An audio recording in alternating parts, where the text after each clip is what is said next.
Assalamualaikum warahmatullahi wabarakatuh.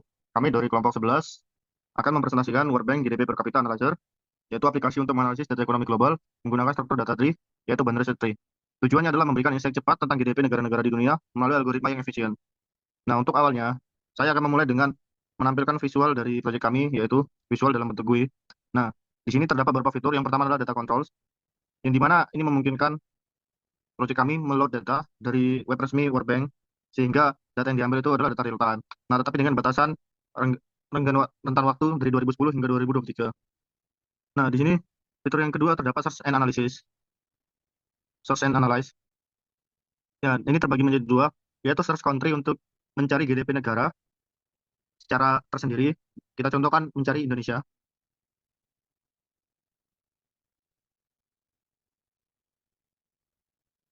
Nah, di sini belum belum bisa karena datanya belum di-load. Nah, ini fungsi dari data control. Kita load dulu terlebih dahulu. Kita meload data dari 2020 hingga 2023. Nah, di sini langsung nampak tampilannya. Nah, kita analyze ulang untuk search country. Nah, di sini untuk bagian result analyze, bagian kanan terdapat charts, yang bagian kiri terdapat text result. Di sini memperlihatkan pada bagian chart, pada bagian chart melihatkan yang bagian atas itu GDP dari waktu ke waktu. Nah, karena datanya diambil dari 2020, maka ini menggunakan pengambilan data untuk setengah tahun, tiap setengah tahun. Untuk bagian bawah itu adalah pertumbuhan dari GDP-nya. Dan untuk text result, nah di sini memperlihatkan bahwa GDP Indonesia per tahunnya, yang dimana 2020 adalah 3.000 dolar dan 2023 adalah 4.800 dolar. Dengan pertumbuhan pada tahun 2011 bertumbuh sebanyak 11,25% dan sesuai tampilan dan bagian GDP Rangers. Nah, di sini memungkinkan proyek kami melakukan list untuk negara-negara yang memiliki GDP sesuai dengan rentan search yang dicari. Nah, di sini kita masukkan dulu untuk awalan 0 sampai dengan 100.000, lakukan search.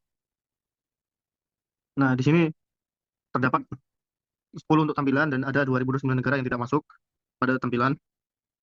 Nah, pada bagian GDP Rangers, di sinilah yang terdapat binary search tree, yang dimana untuk visual tree-nya adalah yang menjadi root data pertama dari data pertama yang diambil. Nah, karena kita mengambil data dari World Bank, nah data pertama yang terdapat pada World Bank sendiri adalah Aruba.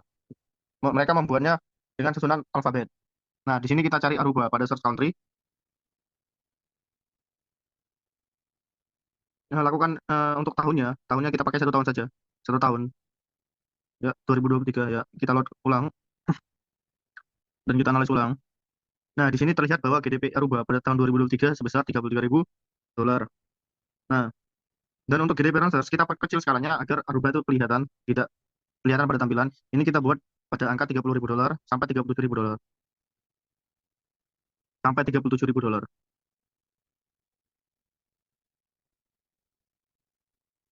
30.000 dolar sampai 37.000 dolar. Nah, pada tampilan ini Aruba menempati posisi keempat pada GDP. Nah, ini membuat Aruba menjadi root, dan untuk bagian right itu adalah negara-negara dengan GDP yang lebih besar daripada Aruba, yaitu seperti Bahamas, Cyprus, dan Puerto Rico. Lalu untuk yang bagian kiri, yang bagian left itu diisi oleh Jepang, Kuwait, Spain, Korea, Brunei, Slovenia, dan seterusnya. Itu, dan untuk bagian anaknya, untuk bagian anak yang lain. Nah, pada bagian right kita tidak memiliki left dikarenakan bagian left hanya memuat negara yang lebih kecil GDP-nya dari negara tersebut. Nah, sedang bukan bagian kanan dari Aruba sendiri itu adalah semua terisi negara yang makin besar GDP-nya secara terurut. Sedangkan bagian kirinya pula itu adalah GDP yang lebih rendah. Sehingga untuk bagian kiri, right-nya itu tidak ada, diisi oleh no.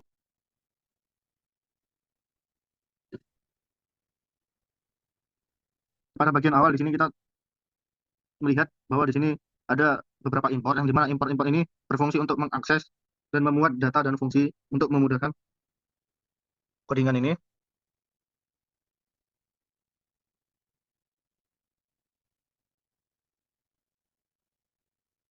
Lalu kita pertama mendapatkan Flash Country Income Data.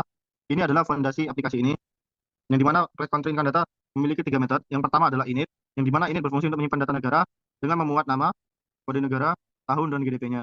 Yang kedua ada method it, memungkinkan compression dan sorting berdasarkan GDP. Lalu ada str, yang memuat format output yang readable agar memungkinkan untuk dibaca dengan lebih mudah. Kelas-kelas ini menjadi building block untuk semua operasi-operasi data berikutnya. Lalu yang berikutnya adalah struktur data BST. Nah, di sini kami menggunakan binary search tree untuk efisiensi pencarian. Di sini terdapat node structure, yang dimana itu untuk menyimpan data dan pointer left atau right. Kemudian ada insert method, yang dimana ini untuk mengakses recursive insertion, yang dimana recursive insertion ini berfungsi untuk menetapkan logika pada codingan ini, yaitu yang kiri itu tetap menjadi negara yang pendapatannya lebih, GDP-nya lebih kecil, dan yang kanan GDP-nya lebih besar. Karena binary search tree sendiri itu kebalikannya, jadi di sini pada recursive ini kita membuatnya untuk melakukan kebalikannya agar sesuai dengan jalan logikanya. BST itu dipilih di sini karena memberikan akses data yang terstruktur dan pencarian yang lebih efisien. Lalu kemudian ada BST Range Algorithm, yang dimana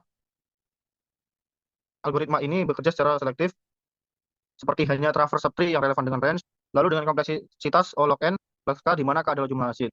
Dengan ditambah optimasi skip subtree yang pasti di luar range. Sebagai contoh, untuk mencari GDP 20.000 sampai 40.000 dolar dari 1.000 negara hanya butuh 15 operasi, sedangkan jika tidak menggunakan itu menggunakan 1.000 operasi linear search. Dan untuk penjelasan codingan berikutnya akan disampaikan oleh teman saya.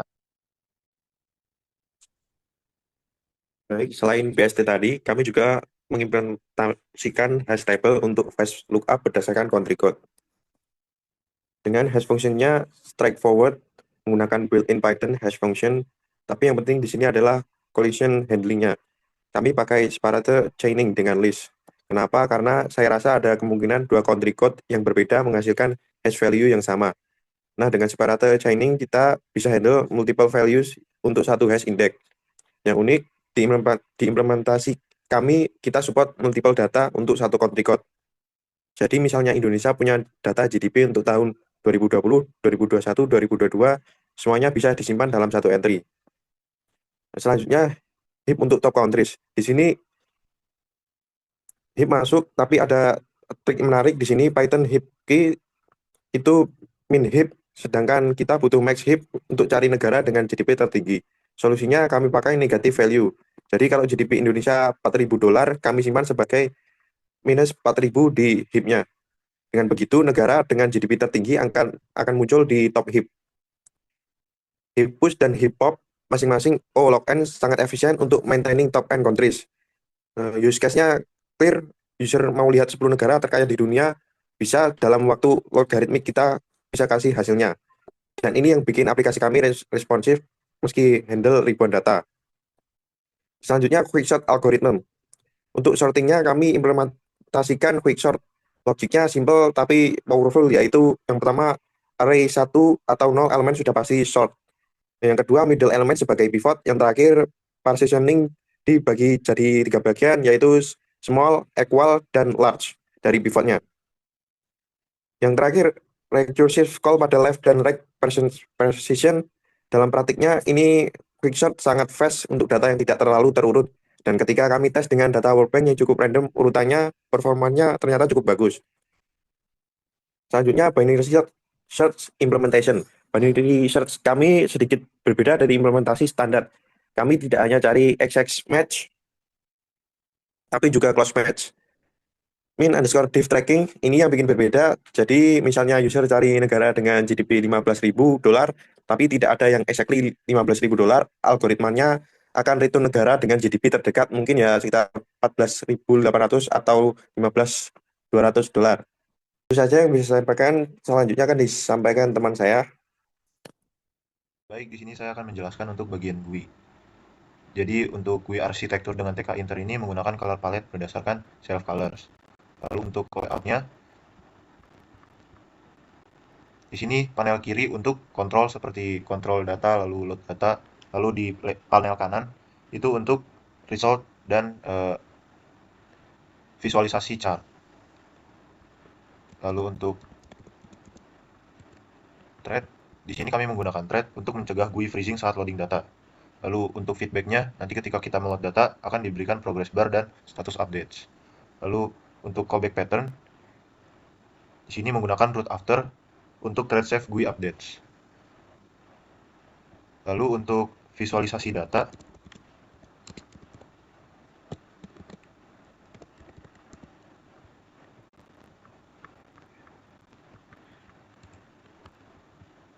di sini menggunakan dynamic plotting untuk membuat chart berdasarkan data analisis ataupun negara yang sudah kita input.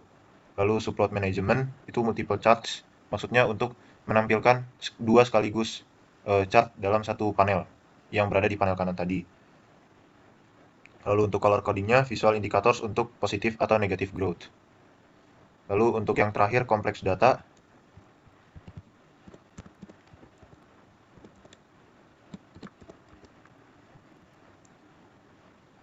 Jadi data retrieval ini ambil data dari dictionary berdasarkan nama negara yang sudah dimasukkan. Lalu untuk penghitungan pertumbuhan GDP-nya ini berdasarkan rumus pertumbuhan ekonomi tahun per tahun. Lalu untuk statistik analisisnya dihitung berdasarkan pertumbuhan GDP tadi. Cukup untuk penjelasan GUI. Sekian demonstrasi project GDP per capita analyzer. Kurang lebihnya mohon maaf. Terima kasih.